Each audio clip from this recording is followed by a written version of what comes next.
Olá, semeadores! Eu sou o pastor Júlio César, eu estou aqui hoje para dar continuidade aí nos estudos de professores de escola bíblica dominical, e eu vou fazer hoje um quadro de aprofundamento, tá? Muitas pessoas têm pedido para a gente trabalhar as lições e aprofundar mais os tópicos, porque como vocês veem, não dá tempo da gente abordar tudo. Então eu estou fazendo esse quadro de aprofundamento que vai poder te ajudar a trabalhar o tema dessa lição, dessa semana aí na sua sala de aula. O tema é sobre José, você sabe, e a gente vai trabalhar na lição ao momento que José é vendido pelos seus irmãos. Então você vai encontrar 3 temas aí que são interessantes de você trabalhar, que são os motivos pelos quais José é vendido, né?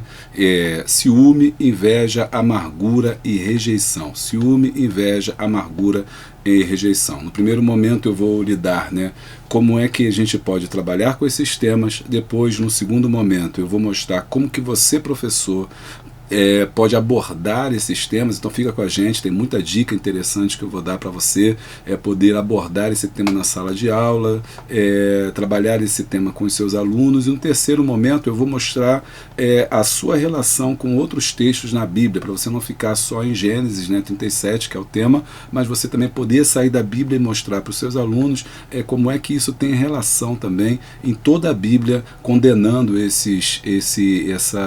o ciúme, a amargura, a inveja, o mal que ela faz, e como é que José venceu e como é que eu também e você podemos vencer. Então não perca o vídeo, que é muito interessante você estar com a gente, vai ser muito bom, vai fazer muita bênção, sensacional.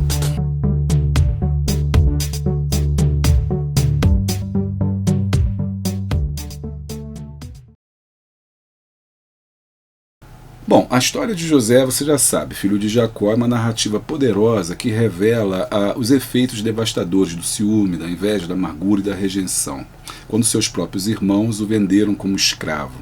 Eles permitiram que esses males tomassem conta de seus corações e, consequentemente, suas vidas foram marcadas por arrependimento e sofrimento. Neste estudo bíblico vamos explorar as passagens relacionadas à venda de José e extrairmos lições valiosas para evitar essas atitudes negativas em nossas próprias vidas. 1. Origem do ciúme e da inveja. A leitura que eu quero sugerir é Gênesis 37, 3, 4. Discussão. Como o favoritismo de Jacó por José contribuiu para o ciúme e a inveja dos irmãos? Como é que você vai discutir isso? Escuta isso, pergunte isso. Como é que o favoritismo do Jacó, que é Israel, contribuiu para esse estado de coisas, para a luta entre eles, para o ciúme? E aí você vai chamar a atenção da túnica que ele ganhou, vai chamar a atenção dele ser filho de Raquel, uma mulher que Jacó nunca fez questão de esconder que era a favorita, em detrimento da Léia. Não se pode esquecer que foi a Léia que deu os outros filhos, e a sua serva e a serva de Raquel, e Raquel na verdade só deu 2 filhos. Então havia um caldeirão aí de emoções negativas em relação a José, e vai fazendo com que ele tenha um ódio. Então faça essa discussão na classe, converse com eles e você vê como é que isso se deu e se ainda isso acontece nas famílias de hoje. Aí você pode fazer uma reflexão, que é a seguinte: o ciúme e a inveja podem ser desencadeados quando sentimos que alguém está recebendo mais atenção ou reconhecimento do que nós. Como podemos lidar com esses sentimentos de maneira saudável? Sim, porque o tempo todo nós lidamos com isso. Você pode pegar o exemplo de José e trazer para os dias de hoje, para o contexto de hoje. Às vezes pode não ser familiar, mas pode ser no emprego, Alguém é privilegiado numa situação e você percebe que você está sendo preterido em relação ao outro. Às vezes pode ser na própria igreja, você percebe que alguém está sendo melhor tratado também que você. Então tudo isso, essa situação de José, ela é muito atual e ela pode estar acontecendo nos dias de hoje. Como é que a gente se livra disso? A gente tira o foco de José, e joga para os seus irmãos e tenta pensar então como é que isso poderia ser resolvido. 2. A manifestação da inveja e do ciúme, ou seja, quando isso surge. Leitura em Gênesis 37, 18 ao 20. Deixa eu ver aqui rapidinho com vocês, Gênesis 37, 18 ao 20. E viram-no de longe, antes que chegasse, eles conspiraram contra ele e o mataram. Para o matar. E disseram um ao outro: ei, lá vem o sonhador e tal. quais foram as ações tomadas pelos irmãos de José? Quero que você reflita comigo. Quais foram as ações, né, e grife na sua Bíblia, né, no nosso estudo bíblico, grife na sua Bíblia aí, quais foram as ações tomadas pelos irmãos de José como resultado da inveja e do ciúme deles? Né? O que eles fizeram? Né? Então, no texto bíblico está dizendo tudo ali direitinho. Vamos refletir sobre isso. A inveja e o ciúme podem levar a ações prejudiciais como fofocas, conspirações ou até mesmo prejudicar os outros. Como podemos resistir à tentação de agir com base nesses sentimentos negativos? É uma reflexão para você fazer junto com a sua turma. Bom, agora vamos ver as consequências da amargura. E aí eu pego do versículo 26 ao 28. Como é que a amargura dos irmãos de José os levaram, né, a cometer esse terrível ato de vendê-lo como escravo? Né? A amargura envenena nossos corações e nos cega para as consequências de nossas ações. Como podemos superar e perdoar aquele que nos feriram? Então eu vou apertando cada vez mais, eu vou aprofundando, né, cada vez mais. E é legal também a gente falar sobre a jornada de José, que é do 39, do 1 ao 4. Apesar das circunstâncias terríveis como José demonstrou resiliência, confiança em Deus, né, durante a sua jornada, ainda que fosse escravo. A reflexão é a seguinte: José escolheu não permitir que o ciúme, a inveja, a amargura e a rejeição o definissem. Acho que esse é o ponto-chave. José não se deixou vencer pelo sentimento negativo que os seus irmãos nutriram contra ele. Um dos grandes males que o mal faz é quando o mal consegue fazer com que você se torne uma pessoa má. Sabe, esse que é o grande mal. O mal não é quando ele me atinge, o mal é quando ele me torna uma pessoa má. O mal não é quando uma pessoa me bate, o mal é quando eu começo a revidar essa pessoa também. Entendeu? Então José, ele não permite que isso passe a defini-lo. E ele, como se ele dissesse: eu sou maior que isso, eu sou melhor do que isso, eu posso fazer melhor do que isso. Agora, podemos seguir o exemplo de José em momentos de adversidade? E finalizando esse bloco, essa parte, né, vamos ver o poder da redenção. E lá em Gênesis 50, do 15 ao 21. José demonstrou perdão e amor incondicional para os seus irmãos, apesar do que eles fizeram. O perdão é uma ferramenta poderosa para romper o ciclo do ciúme, da inveja, da amargura, da rejeição. Como podemos buscar o perdão e reconciliação em nossos relacionamentos? Essa é a grande questão, é quebrar o ciclo, né? Quebrar o ciclo que começou lá atrás com seus irmãos. Começou, aliás, antes dele nascer, né? E ele vem agora e quebra esse ciclo dizendo: eu posso fazer diferente. Você também pode fazer diferente. Eu posso fazer diferença, eu posso vencer tudo isso. No próximo bloco a gente vai ver como é que o professor pode trabalhar isso na sala de aula, como é que você pode lidar isso aí, nesse estudo bíblico, como é que você pode aplicar na sua célula, no seu grupo de estudo, na sua escola bíblica dominical. Bom, gente, existem várias maneiras pelas quais um professor ele pode abordar esse tema, né, relacionado à inveja, ciúme dos seus irmãos, né, o sofrimento de José. Bom, em primeiro lugar, né, a narrativa bíblica que a gente já viu no bloco 1. E aí o professor pode começar apresentando a história de José, como descrita na Bíblia, destacando os pontos-chave relacionados aos temas em questão. Aí você dá um tempo para que os alunos discutam essas passagens relevantes, identificando as emoções e as ações dos personagens, né? O ciúme, a inveja, a intriga, e José que vai e que leva as informações para o seu pai, e tem a túnica de várias cores, a predileção do deixe que a turma participe, que eles falem e você só observe. Aproveite depois para fazer uma análise das personagens. Os alunos podem ser incentivados a analisar os personagens da história de José, inclusive de José, vendo as atitudes que ele toma, positivas e negativas, e também dos seus irmãos, inclusive do próprio pai, que é Jacó. Assim, eles podem explorar as motivações por trás das atitudes dos personagens, identificando assim os momentos em que o ciúme, a inveja e a amargura se manifestaram. Depois, você pode também fazer uma discussão em grupo, que é uma ferramenta poderosa. Aí você pode promover discussões em que os alunos podem compartilhar as suas próprias situações, né? Ou seja, como que eles já vivenciaram, se eles já passaram por essas situações. Eles podem então discutir situações que se sentiram ciumentos, invejosos, amargurados ou rejeitados, né? Como é que esses sentimentos afetaram seus relacionamentos, bem-estar emocional.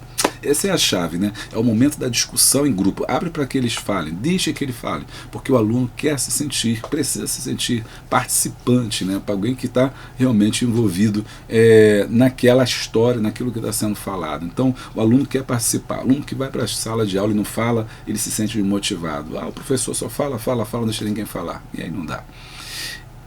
Também, depois, você pode fazer exemplos contemporâneos, ou seja, pegar fatos de hoje em dia, né? Tirar da Bíblia lá do passado e jogar para cá, para os nossos dias, para o nosso contexto. O professor pode trazer exemplos da vida, do cotidiano, da mídia, da história, da mídia, relacionadas ao ciúme, à inveja, à amargura, desempenhar, então, onde essas histórias desempenharam um papel significativo. Isso ajudará os alunos a entender que esses males não estão limitados apenas à história bíblica, mas também tem relevância atual, ou seja, é extremamente atual esse tema. Até hoje nós temos conflitos familiares, nós temos guerras, nós temos intrigas, amigos que se separaram por causa desses sentimentos tão negativos. Agora vamos ver as atividades criativas, né? O que você pode também agora trazer assim de mais criativo, para chamar a mesma atenção do seu aluno? Nesse caso, você pode incentivar os seus alunos a expressar suas reflexões sobre esses temas por meio de atividades criativas, como escrever redações, criar obras de arte, desenhar, produzir curta-metragens ou peças teatrais que abordem a superação desses sentimentos negativos. Aí, bacana você sair um pouco da sala de aula, quebrar esse paradigma da sala de aula e pedir que eles mesmos agora façam isso. Aí você pode estar pensando assim, poxa, mas como é que eu vou fazer isso? Não tem como. Tem sim, através disso aqui, celular. Manda eles criarem selfie, stories, Instagram, vídeos, TikTok, usa isso aí, né? Que isso é muito bom. Se você estiver trabalhando com classe de adultos, aí já fica um pouco mais limitado, já fica um pouco mais difícil. Mas você pode pedir para eles fazerem pequenas redações, na sala mesmo, 1 linha ou 2 linhas, 3 linhas, tá bom? E se você tiver espaço, né? Isso é muito legal para você poder crescer com a sua turma. O outro passo também importante é você desenvolver essas habilidades socioemocionais, né? O professor pode integrar atividades que promovam o desenvolvimento de habilidades sociais e emocionais com alunos com cultivo de sentimentos como perdão, empatia e compaixão. Grava isso aí, perdão, empatia e compaixão são os 3 sentimentos que fazem contraposição a esses inveja, amargura, ressentimento, né, que são negativos. Eles podem ser combatidos com perdão, a empatia, que é sentir o que o outro sente, e a compaixão. Isso pode envolver discussões sobre estratégias para lidar com aquelas emoções negativas e promover relacionamentos saudáveis. No final desse bloco, eu quero chamar você a atenção do que foca o professor e a sala de aula aplicando esse tema o que o professor pode incentivar os alunos a refletirem sobre suas próprias atitudes e comportamentos em relação a esses temas. E que eles podem ser convidados a identificar as áreas que precisam crescer e melhorar e amadurecer espiritualmente, buscando assim a transformação pessoal e a busca por relacionamentos saudáveis. No próximo bloco a gente vai ver como é que outras passagens da Bíblia nos ajudam também, para você não ficar só focado em Gênesis 37, 38 e 50, o livro de Gênesis, mas como é que a gente vê isso também ao longo da Bíblia, né? Fazer uma intertextualidade, né? Passar por diversos textos. Bom, pessoal, nesse último bloco a gente vai fazer isso, né? Vai fazer a junção desse estudo bíblico com os temas de outras áreas, né? Com outras referências bíblicas. Bom, vamos lá. A origem do ciúme e da inveja. Você pode usar o texto como Provérbios 14:30 e também Tiago 3:16. O ciúme e a inveja podem surgir em nossos corações. Tá aí uma dúvida. Será que eu também eu estou sujeito ao ciúme, à inveja? Quais são as consequências desses sentimentos, segundo essas passagens bíblicas que a gente leu? Como podemos cultivar uma atitude de contentamento e gratidão em vez de permitir que o ciúme e a inveja nos dominem? Tiago 3,16. Porque onde há inveja e espírito faccioso, aí há perturbação e toda obra perversa. Bom, depois que você leu essas passagens, fica mais fácil, né, de você entender como é que esses sentimentos são tão ruins. E aí você começa a perceber todos os males que aconteceram, né, na vida de José. Agora, quais são as consequências da amargura? Leia Hebreus 12:15 e Efésios 4:31. Segundo esse texto, o que a Bíblia nos ensina sobre a amargura e suas consequências, e como a amargura pode afetar nossos relacionamentos com os outros e com Deus? Como podemos lidar com a amargura em nossos corações e buscar perdão e cura? Tudo isso está no texto que a gente leu, Hebreus 12:15. tendo o cuidado de que ninguém se prive da graça de Deus, de que nenhuma raiz de amargura brotando vos perturbe e por ela muitos se contaminem. Romanos 8, 28. Sabemos que todas as coisas contribuem juntamente para o bem daqueles que o amam e daqueles que o são chamados segundo o seu decreto. Vamos lidar agora com a rejeição e a soberania de Deus. Salmos 27, 10. Porque quando meu pai e minha mãe me desampararem, o Senhor me recolherá. E agora Romanos 8, 28. E sabemos que todas as coisas contribuem juntamente para o bem daqueles que o amam a Deus e são chamados pelo seu propósito. Bom, como a gente viu, esses dois textos nos dão base para a gente pensar sobre a soberania de Deus. Deus está acima de todo o sofrimento e toda a rejeição que possamos sentir. Como a rejeição pode causar dor e impactar nossa autoestima? Será que ela tem nos dificultado, tem nos botado para baixo? Será que a rejeição, que esses ensinos bíblicos, eles podem nos ensinar que a presença de Deus, o cuidado dele, ele se mantém mesmo durante a rejeição? E é claro que a gente crê nisso, né? Então, podemos achar, tenha certeza, podemos achar segurança e identidade em Deus, mesmo quando nos sentimos rejeitados pelos outros. Vamos dar agora um exemplo de perdão, né? Que esse também é importante, você relacionar o perdão, Mateus 5,44 e a reconciliação. Que isso é Atos também, né, que está acontecendo lá no finalzinho da história de José. Mateus 5,44. E eu, porém, vos digo, amai vossos inimigos, bendizei os que vos perseguem, os que vos maldizem, fazei bem aos que vos odeiam, e orai pelos que vos maltratam, e vos perseguem, para que sejais filhos do vosso Pai que está nos céus. Outra versão, outro texto para a gente é Efésios, capítulo 4, versículo 32. Aos Efésios 4. Antes sedes um para com os outros benignos, misericordiosos, perdoando-vos uns aos outros, como também Deus vos perdoou em Cristo. Então, esses textos aqui mostram para a gente, assim como a história de José, nos ensina sobre o perdão e a reconciliação. E que esses são os benefícios de perdoar aqueles que nos prejudicam. Ou seja, nós somos redimidos, nós somos amados, nós somos ajudados por Deus, porque a graça deles nos basta. Bom, na conclusão, a história de José e as passagens bíblicas exploradas nos mostram os perigos do ciúme e da inveja, né? E que nós podemos vencer através da fé em Deus, do repouso e consolo que Ele nos traz, porque somente a reconciliação e a confiança na soberania de Deus pode fazer com que esses sentimentos negativos sejam vencidos, e assim podemos encontrar paz e plenitude que Ele nos oferece. Que possamos aplicar essas lições em nossas vidas diárias e buscar transformações em Cristo. Bem, eu vou ficando por aqui, eu espero que você goste desse quadro. Se você gostou desse vídeo, aí deixa o joinha, se inscreva no canal, deixa o like e comente, dando glória se possível, tá bom? E clica no sininho, todas as atualizações, e assim, sempre tiver uma coisa nova você vai ser avisado. Beijo grande, abraço forte. Paz de Cristo.